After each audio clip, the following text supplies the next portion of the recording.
ایسے لوگ ہیں جنہیں اللہ نے ان کی صحیح تعداد پر مطلع فرمایا ہے۔ جب یہ معلوم ہو چکا کہ وہ اٹکل پچو باتیں بنا رہے ہیں تو پھر اس کے پیچھے پڑنے اور ان سے دریافت کرنے کی کیا ضرورت۔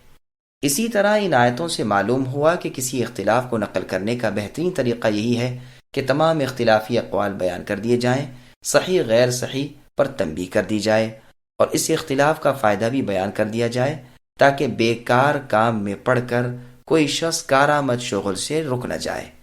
جو شخص اختلاف نقل کرنے میں تمام اقوال بیان نہ کرے تو یہ اس کا قصور ہے۔ ممکن ہے ٹھیک قول وہی ہو جسے اس نے چھوڑ دیا۔ اسی طرح جو شخص اختلاف نقل کر کے فیصلہ کیے بغیر چھوڑ دے اس نے بھی غلطی اور تقصیر کی۔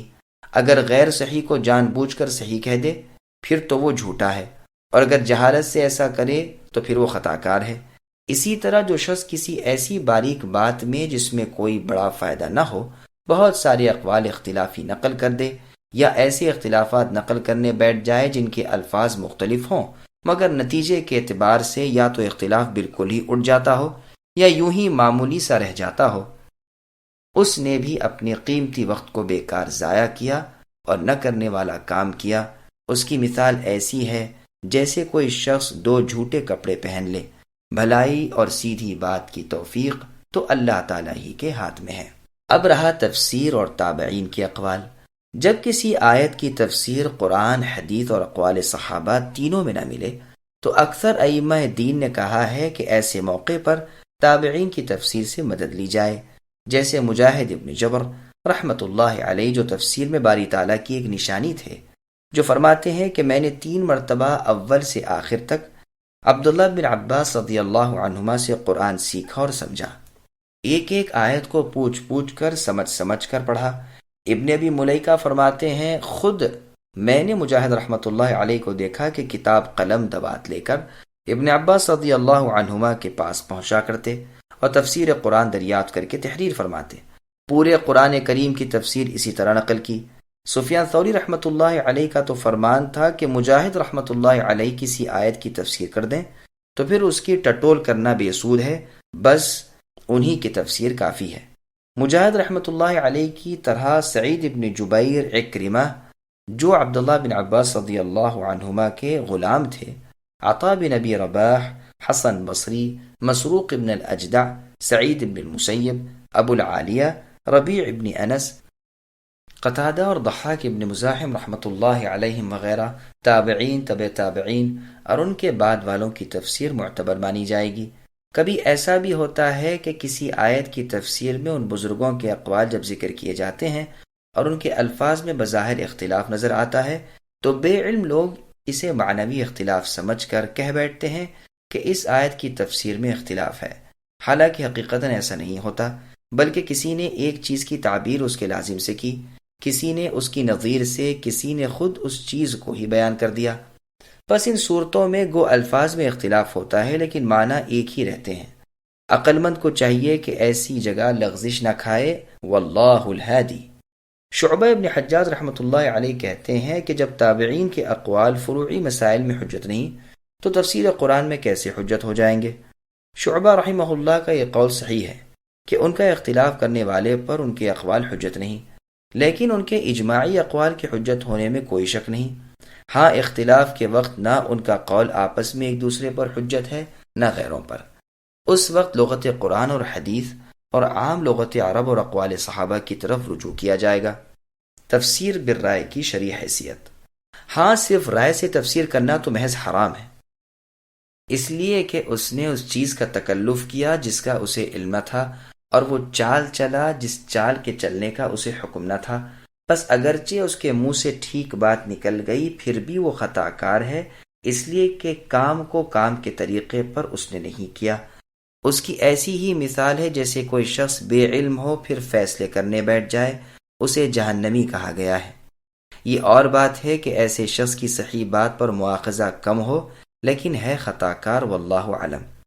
دیکھیے تہمت لگا کر گواہ نہ پیش کرنے والے کو اللہ تعالیٰ نے قرآن میں کاذب یعنی جھوٹا فرمایا، گو حقیقت میں وہ سچا ہی ہو، اور جس کی نسبت وہ زنا کا الزام لگا رہا ہے وہ واقعی زانی ہو، لیکن چونکہ اسے اس خبر کو بلا شہادت پھیلانا حلال نہ تھا اور اس نے پھیلائی تو جھوٹا ٹھہرا۔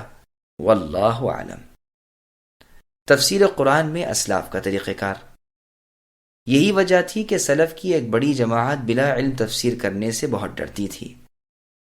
چنانچہ ایک مرتبہ عمر بن الخطاب رضی اللہ عنہ منبر پر اسی آیت کی تلاوت کرتے ہیں، فاکہۃً کو تو ہم جانتے ہیں، لیکن یہ اب کیا چیز ہے؟ پھر خود ہی فرماتے ہیں کہ اے عمر، اس تکلف میں کیوں پڑو؟ انس رضی اللہ عنہ فرماتے ہیں کہ ہم عمر بن الخطاب رضی اللہ عنہ کے پاس تھے، آپ کے قمیض کے پیچھے 4 پیوند لگے ہوئے تھے۔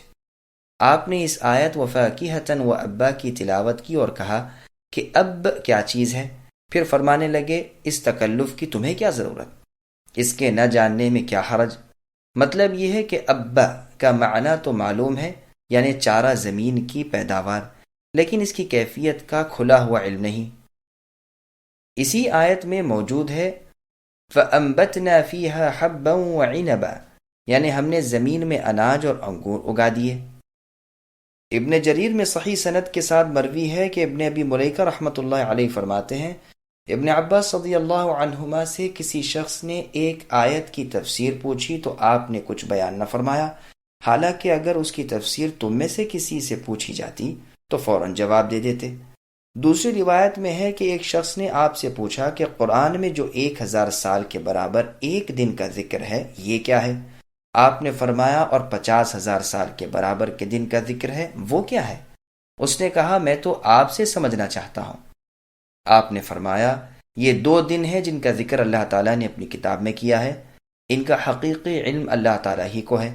خیال فرمائیے کہ اتنے بڑے مفسر ابن عباس رضی اللہ عنہما نے قرآن کی تفسیر میں کس قدر احتیاط سے کام لیا کہ جس بات کا علم نہ تھا اس کے بیان سے صاف انکار کر دیا۔ تفسیر ابن جریر میں ہے کہ جندب ابن عبداللہ رضی اللہ عنہ سے ایک مرتبہ طلق ابن حبیب رحمۃ اللہ علیہ نے ایک آیت کی تفسیر پوچھی تو فرمانے لگے کہ تم مسلمان ہو تو تمہیں قسم ہے اگر تم یہاں سے چلے جاؤ، یا فرمایا یہاں بیٹھے رہو۔ سعید بن مسیب رحمۃ اللہ علیہ سے قرآن کی آیت کی تفسیر پوچھی جاتی تو فرماتے ہم قرآن میں کچھ نہیں کہتے، یعنی بغیر علم کے یا محض اپنی رائے سے۔ آپ کی عادت مبارکہ تھی کہ جو کچھ معلوم ہوتا اسی کو قرآن کی تفسیر میں بیان فرماتے۔ ایک مرتبہ ایک شخص کے سوال پر آپ نے فرمایا مجھ سے قرآن کی تفسیر نہ پوچھو، قرآن کی تفسیر ان سے پوچھو جو کہتے ہیں کہ مجھ پر قرآن کی کوئی آیت مخفی نہیں، یعنی عکرمہ ابن عباس رضی اللہ عنہما کے غلام۔ یزید ابن ابی یزید کہتے ہیں ہم سعید ابن مسیب رحمۃ اللہ علیہ سے حلال و حرام کے مسائل پوچھتے تھے، آپ ان میں سب سے زیادہ عالم نظر آتے، لیکن جب قرآن کی کسی آیت کی تفسیر پوچھتے تو ایسے خاموش ہو جاتے گویا سنا ہی نہیں۔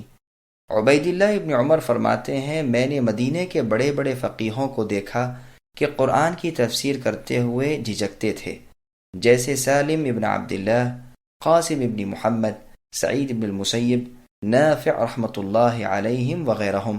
ہشام رحمۃ اللہ علیہ فرماتے ہیں میں نے اپنے والد عروہ رحمۃ اللہ علیہ کو کبھی کسی آیت کی تفسیر کرتے ہوئے نہیں سنا۔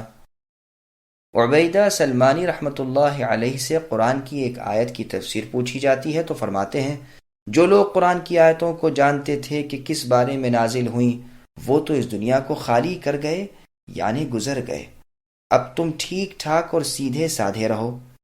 مسلم ابن یسار رحمۃ اللہ علیہ فرماتے ہیں جب تم کتاب اللہ کی تفسیر میں کچھ کہنا چاہو تو آگے پیچھے دیکھ لو، کیونکہ یہ اللہ تعالیٰ کی طرف نسبت کر کے بات کہنی ہے۔ ابراہیم رحمۃ اللہ علیہ فرماتے ہیں ہمارے سب ساتھی قرآن کی تفسیر کو بڑی چیز جانتے تھے اور اس میں سخت احتیاط کرتے تھے۔ شعبی رحمۃ اللہ علیہ فرماتے ہیں گو میں نے قرآن کریم کی ایک آیت کا علم حاصل کر لیا ہے، تاہم میں یہ کہتے ہوئے جھجکتا ہوں اس لیے کہ یہ اللہ تعالیٰ سے روایت کرنا ہے۔ مسروق رحمۃ اللہ علیہ کا قول ہے کہ تفسیر میں بے حد احتیاط کرو، تفسیر تو اللہ تعالیٰ سے روایت کرنا ہے۔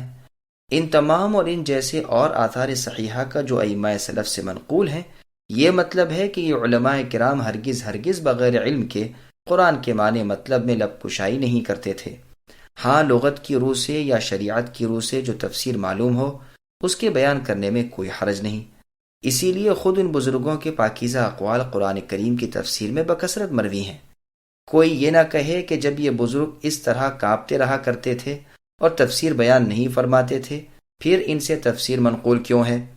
جواب اس کا یہ ہے کہ چپ وہاں رہتے تھے جہاں نہیں جانتے تھے، اور کہتے اس جگہ تھے جہاں کا علم ہوتا تھا، اور یہ دونوں ہی باتیں ہر ایک پر واجب ہیں۔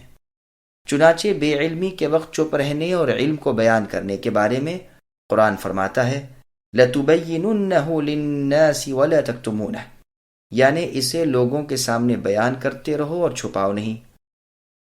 اور سنن نبی داؤد، ترمذی وغیرہ کی حدیث میں رسول اللہ کا فرمان ہے جس سے کوئی مسئلہ پوچھا جائے اور وہ باوجود جاننے کے اسے چھپائے، قیامت کے دن اسے آگ کی لگام چڑھائی جائے گی۔ ابن جریر میں حدیث ہے کہ رسول اللہ قرآن کی انہی آیات کی تفسیر فرماتے تھے جن کی تفسیر جبرائیل علیہ السلام سمجھاتے، لیکن یہ حدیث منکر اور غریب ہے، اور اس کے راوی جعفر جو محمد ابن خالد ابن زبیر ابن عوام القرشی کے لڑکے ہیں